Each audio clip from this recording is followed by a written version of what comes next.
I think the most moving and impactful theological realization that I've had in my life is that all of my hungers are one hunger. And that is a hunger for the love of God, which I know in my heart of hearts is the only thing that'll do the trick. Does that make sense to anybody in this room? So I used to spend a lot of time at a little homeless shelter called the Grace House. You've heard me talk about the Grace House before. It was a little house, little white sort of clapboard house on a little hill in downtown Athens, Tennessee, which is a little town in McMinn County, foothills of the Great Smoky Mountains. Men would show up at the Grace House at all hours of the day.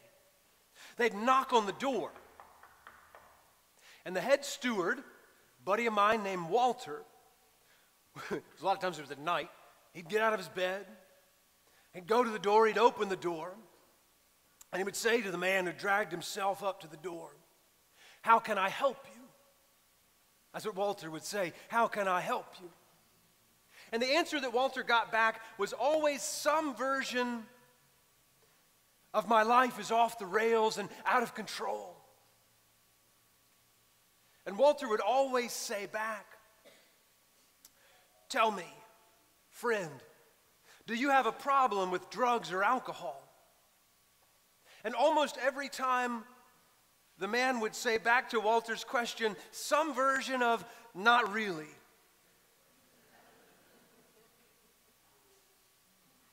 And then they would say something about how their wife or their mother or the police don't really understand them, and understanding is the root of the problem. And Walter, our steward, having been through this many times and having been on the other side of this conversation himself, would smile in a very friendly way. And he would repeat the answer back to the man. He would say, "Not really. Tell me, what does not really mean?" And the man would say, "What do you mean?" And Walter would say, "Well, here we are. And you've just told me that your life is off the rails and out of control. And you've come in the dark of night and knocked on the door of a homeless shelter for addicts and alcoholics.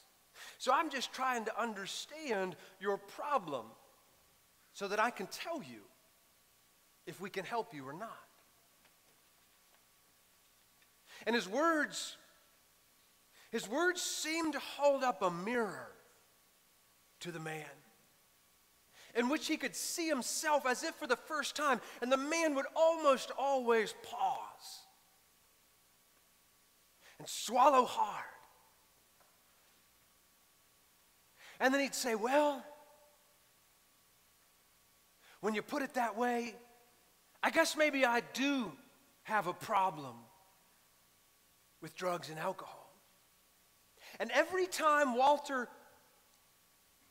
heard those words, "I guess I do have a problem," he said the same thing back. I heard him say it 1,000 times over a dozen years. He would say, "Well, brother, I've got good news for you. Starting now, you don't ever have to drink or do drugs again. Starting now," that's what he'd say. I've heard him say it 1,000 times. "You don't ever have to do that again." And every time Walter said that, the man who knocked on the door reacted in the same way. Can you picture him in your mind? He came to the door full of tension and constriction and this desperate energy. And when Walter would say to him, "You don't ever have to do that again," the man's shoulders would drop. And I watched him, over and over again with thousands of guys. I watched the weight of the world drop off his tired shoulders. Every time the man would relax his clenched fists, he almost always dropped his head Sometimes he did the opposite and looked up to the heavens. He closed his eyes. He breathed deeply. And they all said, "Oh, thank God. I don't ever have to do that again." And many times, tears followed. And Walter would always do the same thing. He'd always step aside. He'd stand in the doorway there. He'd step aside. He'd motion with his hand, "Well, come on in. Come on in. Welcome to the Grace House. Welcome to the Grace House." And I know you know this. Not everyone who struggles with addiction recovers. But the ones who did, when they told their story back, they would always say, "When Walter said to me, 'You don't ever have to drink or do drugs again,' I felt a huge wave of relief come over me. And I could see," this is what they'd say, "I could see beyond the present moment as if for the first time. And it was like I finally knew, could taste what grace is." Welcome to the Grace House. So I don't think that Zacchaeus is an alcoholic. But his life is off the rails. There's no doubt he's out of control. Why do I say that? Did y'all hear this story? You don't offer to pay back 4 times what you might have defrauded people if you haven't actually defrauded everyone in the crowd. My man is guilty as sin, and everybody knows it. The important thing, though, the most important thing, is that Zacchaeus himself knows it. He knows he's got work to do. Now, what do y'all make of him climbing that tree? What about that tree? Here's what I think. You ever have the feeling that you're so close to your problems that you can't see your problem anymore?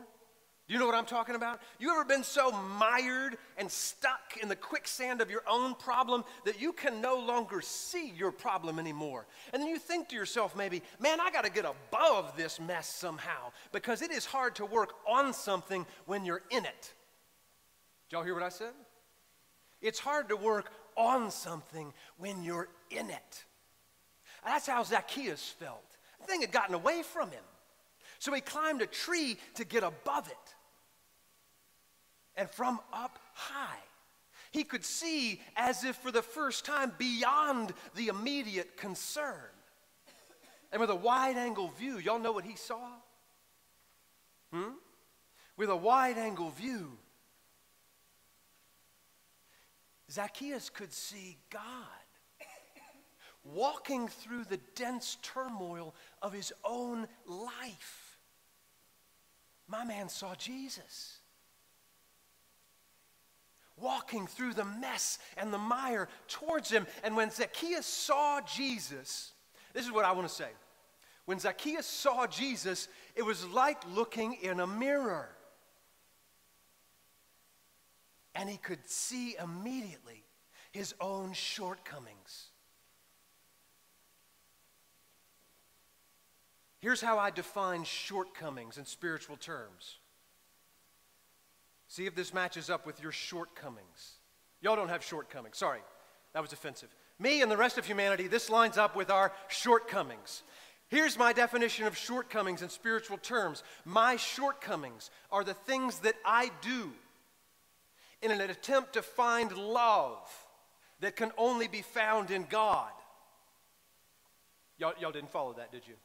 My shortcomings are the things that I do in an attempt to find and secure love that can only be found in God. So all our shortcomings are birthed in our efforts to look for love in the wrong place. Give me an example. Zacchaeus was cheating people. Why? Because he thought if he could put together a pile of money, it would make him happy.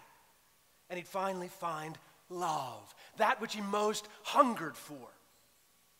And when he climbed that tree, he could see, as if for the first time, that true happiness can only come through the love of Jesus. And he heard Jesus say, Zacchaeus, you don't ever have to do that again. You don't have to do that again. Slide down that tree, brother. We're going to your house today, because today your house is the grace house. And the good shepherd said to Zacchaeus, welcome to the grace house. You know, one time I asked one of the guys at the grace house a question. I said, why'd you do all those drugs? I wasn't picking on him or making fun. It was a tender, sincere moment. I said, why'd you do all those drugs? And with this really solemn, heartfelt resignation, he said to me, I was just trying to get happy. I was just trying to get happy. And I thought to myself, that's probably the most honest thing anyone has ever said to me. So I have a question, like, what are you doing? Huh? Like, what are you doing instead of going to God for love? What are you doing? What are we doing? What am I doing to try to get happy that's never, ever going to work? Like, finish this sentence for yourself, not out loud. I'll be happy when. Now fill in the blank. I'll be happy when. Now fill in the blank for yourself. I'll be happy when the kitchen is renovated finally. I'm all for renovations. Brother's a general contractor. I think y'all should hire him. But the renovation ain't going to do the trick. I'll be happy when they finally understand me. Anybody ever feel like that? I want to be understood too, baby. But it ain't going to do the trick. Our country is ravaged by a desire right now. I'll be happy when my candidate wins. My party's in control. It ain't going to do it. All that stuff may be fine and good, but the notion that happiness will come when it's done is an illusion, an illusion, an illusion every time. You see, happiness comes from love, and love comes from God, and God is the only truly reliable source of happiness. Doesn't that set you free? So whatever you're trying to do to get happy, whatever I'm trying to do to get happy, baby, you don't ever have to do that again. Like, starting right this second, you don't ever have to do that again. You have permission to stop doing it. Then you get to accept the grace that comes your way like Zacchaeus did. And then you get to go to your front door, knock on that thing, and watch as the good shepherd opens it. Door to your own house. Steps aside and says, Ann, Ken, Jim, come on in. Welcome. Joyce, welcome. Welcome to the Grace House. Amen.